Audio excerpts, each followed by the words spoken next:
Hello guys, kanina ako po ay talagang nagutom. Sa paglalakad ko, kami po ay pumunta doon sa may Coffee Bean. Siyempre, pinuntahan ko ang aking favorite na tuna sandwich at ang aking pong favorite na coco or hot choco. Kasi hindi pa ako nagkakape, no guys. Ito lang naman, umupo lang po kami at medyo nagpahinga kasi talaga po napagod po ako. Nag-walking na po ako. Pero syempre, hindi pa ako kumain kanina kaya okay lang yung coffee nila. Ay, hindi pala hot choco pala ako. Coffee pa nung kasama ko. Sarap. Talagang pinapit yung inom ko. At saka makita niyo yung sandwich ko. Talagang full pack, full loaded na tuna. O, diba? Medyo mahal lang. May bago na akong hair. So, pag inom ko lang ng hair, panalo talaga. Ang lasa. Parang bagong taon na yung pag-inom ko.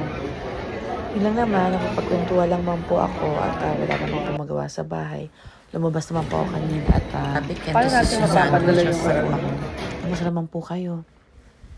O ayan, o ba, kunyari, chika-chika. Pero actually, hindi ko alam na may camera na dyan sa portion na yan. And pagharap ko, nakita ko.